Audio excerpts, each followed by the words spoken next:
नमस्कार, आप देख रहे हैं न्यूज इंडिया। आपके साथ मैं हूं अभिषेक। बड़ी खबर इस वक्त की आपको बता दें, बिहार से ये बड़ी खबर है। बिहार के जमुई में बालू माफियाओं का आतंक देखने को मिला है।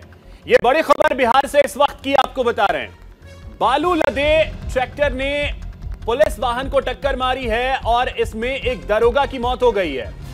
कई लोग इसमें घायल भी हुए हैं। तो ये बड़ी खबर आपको बता रहे हैं। बालू माफियाओं का पीछा करने के दौरान यह टक्कर मारी गई है। गरही थाना क्षेत्र का यह मामला है। तो यह बड़ी खबर आपको बता रहे हैं। बिहार के जमुई से यह बड़ी जानकारी इस वक्त की।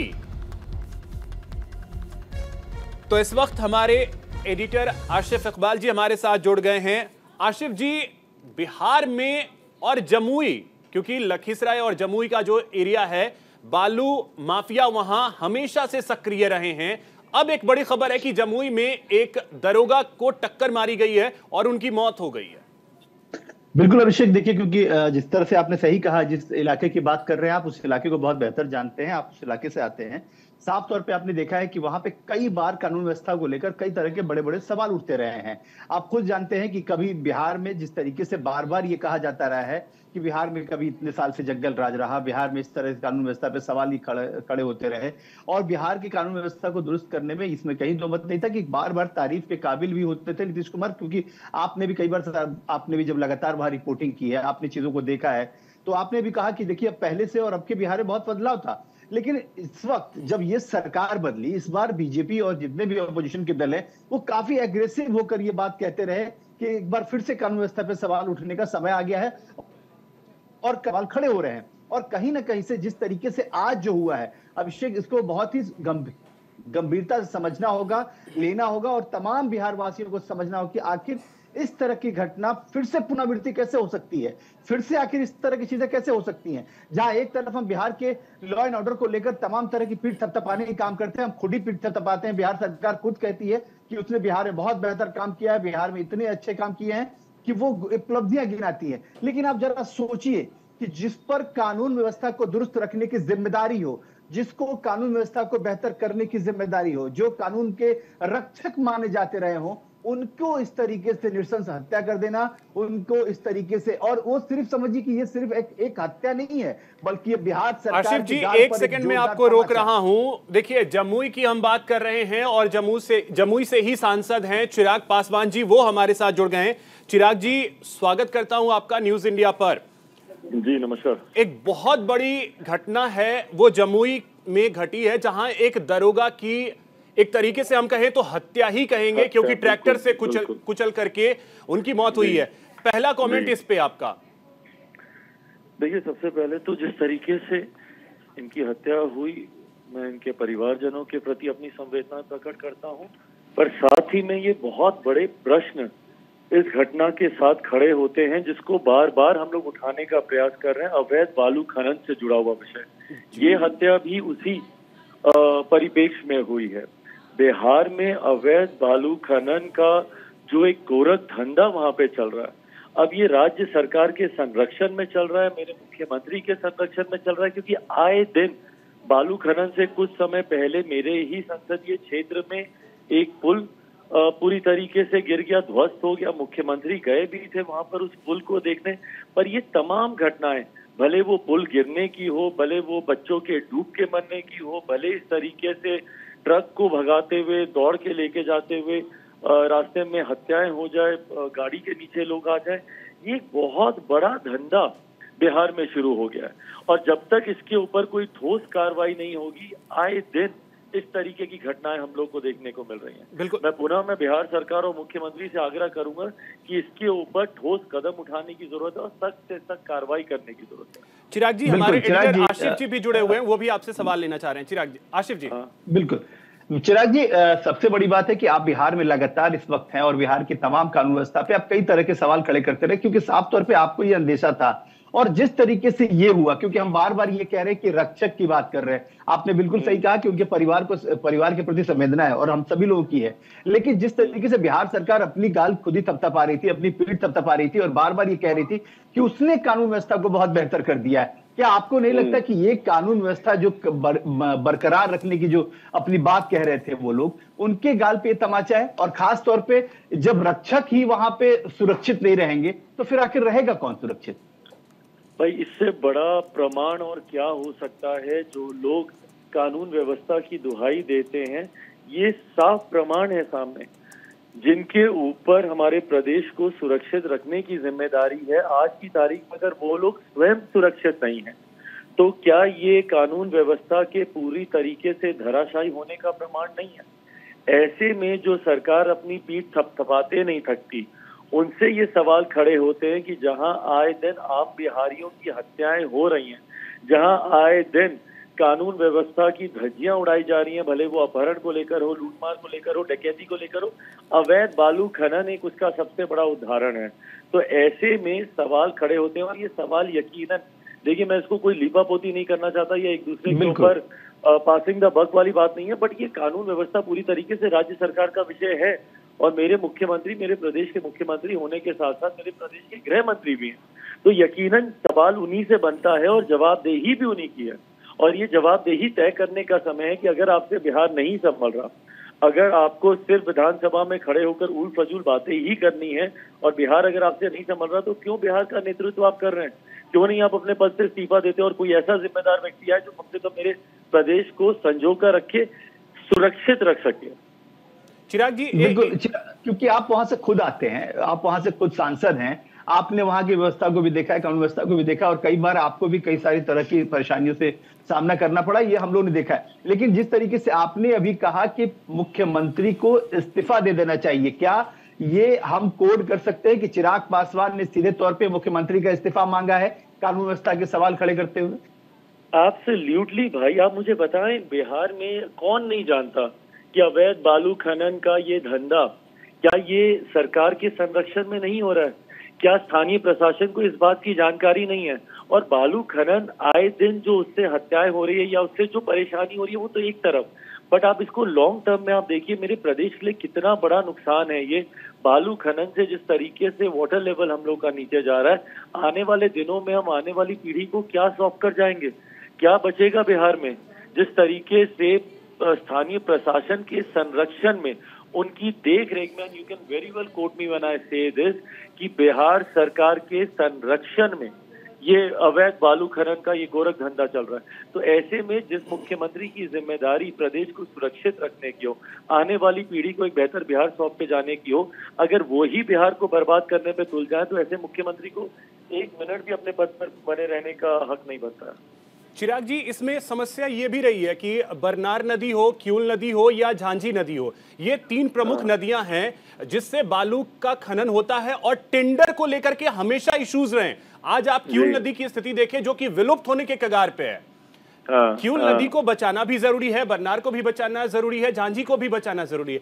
तो क्या आपको नहीं लगता है कि टेंडर प्रक्रिया को लेकर के भी, आप सांसद उस क्षेत्र से हैं, तो एक जिम्मेदारी आपके कंधों पर भी है कि इस दिशा में आप भी आगे बढ़े? और अगर बिहार सरकार नहीं नदियों पर ध्यान दे रही है, आप केंद्र सरकार से भी इस पे पहल की अपील कर सकते हैं। भाई, मैंने केंद्र सरकार के, हम लोग खैर लगातार हम लोग संपर्क में है इस विषय को लेकर। आपने बरनार का जिक्र किया, बरनार की एक जलाशय योजना को लेकर भी बहुत गंभीरता से हम लोग लगे हुए हैं और उस पर भी कार्रवाई हो रही है। पर मैं दोहराऊंगा कि ये पासिंग द बक वाली बात नहीं है, बट हाँ, जिम्मेदारी, एक बड़ी जवाबदेही राज्य सरकार की जरूर इस पे बनती है और उस पर उनको गंभीरता से कार्य करना। चिराग जी, उदासीनता के पीछे वजह क्या लगती है? बिहार सरकार इतनी उदासीन क्यों है? क्योंकि प्राथमिकता नहीं है ना भाई इनकी।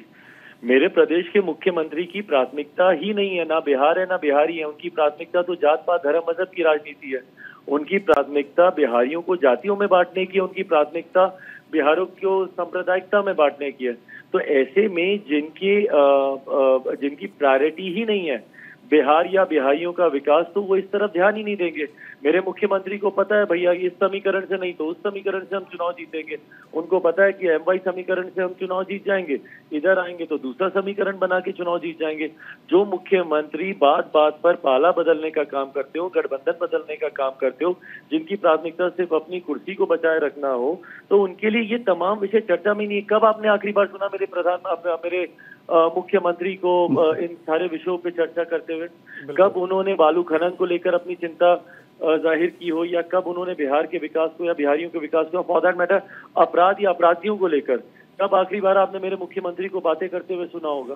पर हाँ, जात पात, धर्म, मजहब, जातीय जनगणना, उसमें कैसे बांटा जाए बिहारियों को, इन तमाम बातों पर वो जरूर करते, तो उनकी प्राथमिकता में नहीं है ना। इसलिए आपको जो संशय थी कि बार बार जंगल राज की जो संशय आप लोग कर रहे थे, जो बार बार ये कह रहे थे कि कहीं इस बार फिर से जंगल राज 2 मत आ जाए, तो क्या आपको लगता है कि ये, क्योंकि देखिए इस पर हम लोग भी गंभीर इसलिए है क्योंकि देखिए हमारी भी गंभीरता बनती है, पत्रकार की भी गंभीरता बनती है, चैनल की भी गंभीरता बनती है। ऐसे सवाल अगर हम इस पे सवाल बिहार सरकार से नहीं पूछेंगे तो पूछेगा कौन? तो हम अपनी जिम्मेदारी का निर्वहन कर रहे हैं। और इसको क्या हम ये माने चिराग कि जिस तरह से आप लगातार ये बात कह रहे थे और आपकी पार्टी कह रही थी, बीजेपी कह रही थी कि कहीं जंगल राज 2 मत चला है, तो क्या आपको लगता है कि ये उसी का एक इंडिकेशन है इस तरह की घटना होना?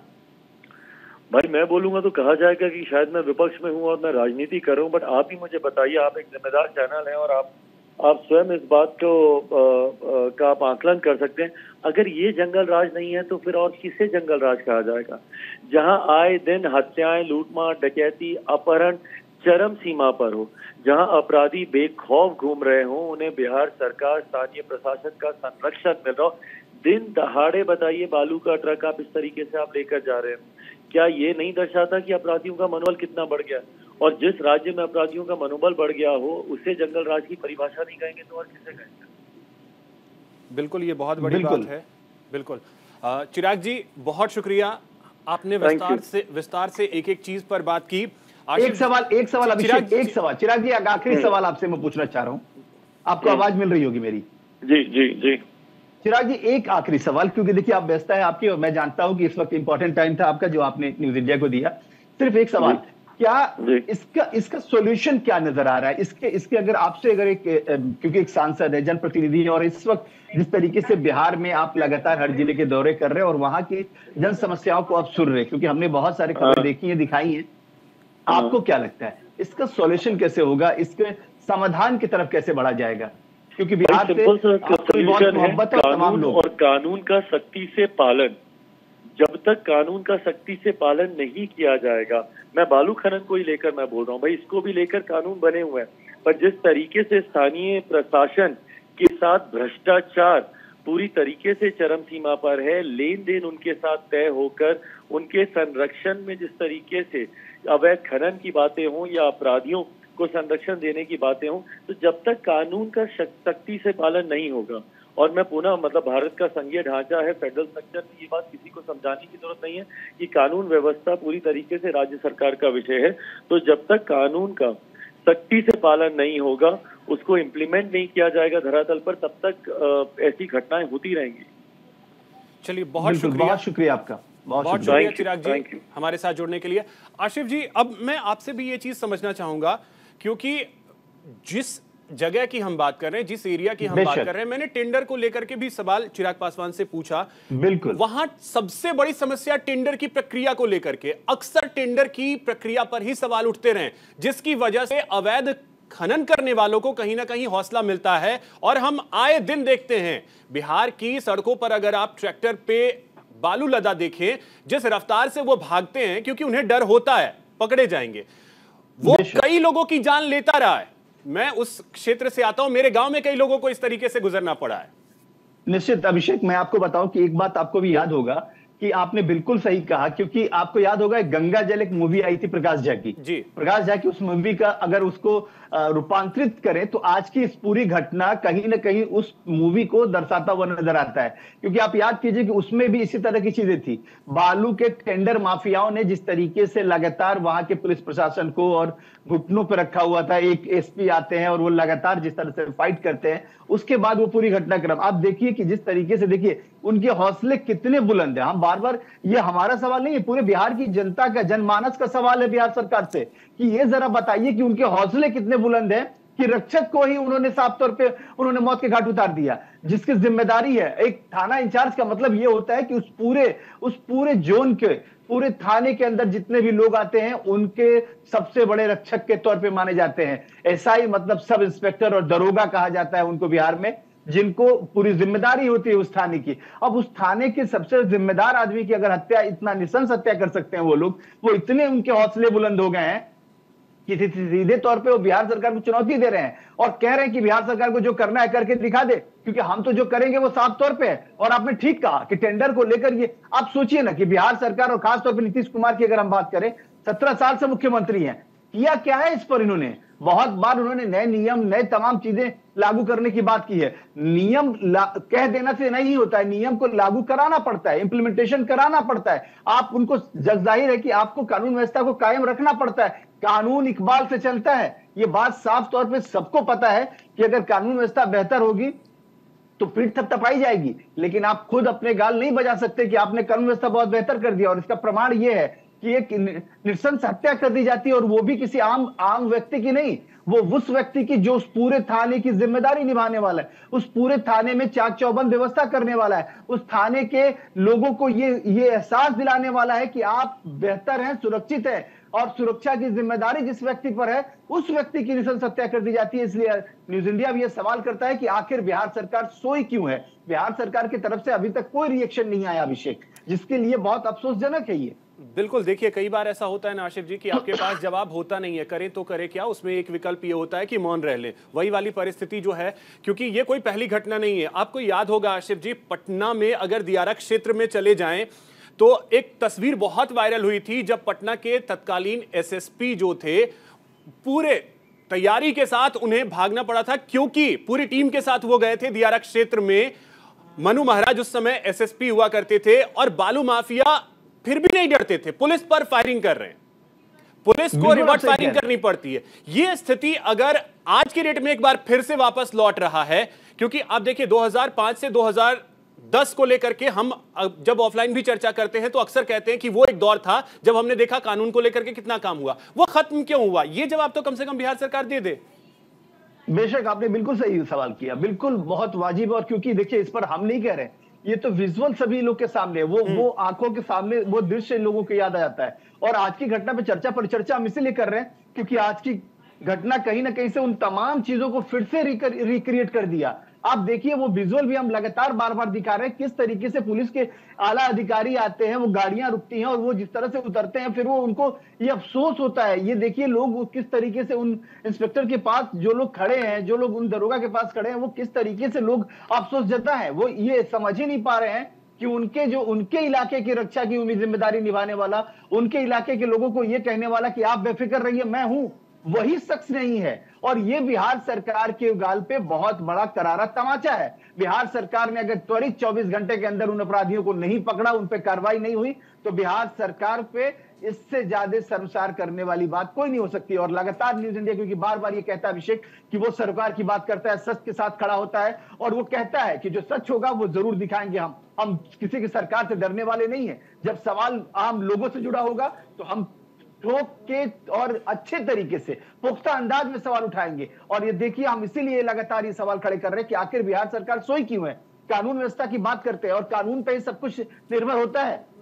बार बार हम कहते हैं कि अगर इकबाल आपका मजबूत है तो बिहार में आपकी सरकार बेहतर चल सकती है। आप जिस सरकार के आने के बाद तमाम तरह के ऑपोजिशन के लोग सवाल खड़े करते हो, उसको तो उस सवाल को आपने और बड़ा कर दिया। लगातार ये बात कह रहे हैं। और सोचिए जरा, स्थानीय सांसद है, गंभीर वो पार्टी के राष्ट्रीय अध्यक्ष हैं, वो साफ तौर पे कह रहे हैं कि ये बालू माफियाओं की देन है। और आपने भी जिस तरीके से, क्योंकि आप खुद वहां के रहने वाले, आपने खुद बताया कि किस तरीके से तमाम 3 नदियां हैं और जिसके लेकर कभी तक बिहार सरकार ने सीरियसनेस नहीं दिखाया, कभी गंभीरता नहीं दिखाई। और एक तरफ इतनी बड़ी घटना के बाद भी वो मौन धारण किए हुए। इतनी बड़ी घटना के बाद तो अभी तक बिहार सरकार को जग जाना चाहिए था, कई सारी बड़ी बैठकें होनी चाहिए थी, पुलिस प्रशासन में हड़कंप हो जाना चाहिए था। वो मुख्यमंत्री नीतीश कुमार को अभी तक कम से कम 3 से 4 बड़ी बैठकें कर लेनी चाहिए थी कि उनको नींद कैसे आएगी जब उनके आशिफ जी इसमें ठीक है। हम एक बार ये भी कहते हैं आप जवाब किसी को मत दीजिए, जवाब कम से कम प्रभात रंजन एसआई जो अब हमारे बीच नहीं है, इस दुनिया में नहीं है, उनके परिवार को क्या जवाब दीजिएगा, उनको जाकर के कम से कम जवाब दे दीजिए, क्योंकि वो परिवार इंतजार में होगा कि प्रभात रंजन की गलती क्या थी, सिर्फ इतनी सी कि वो बालू माफिया पे एक्शन ले रहे थे।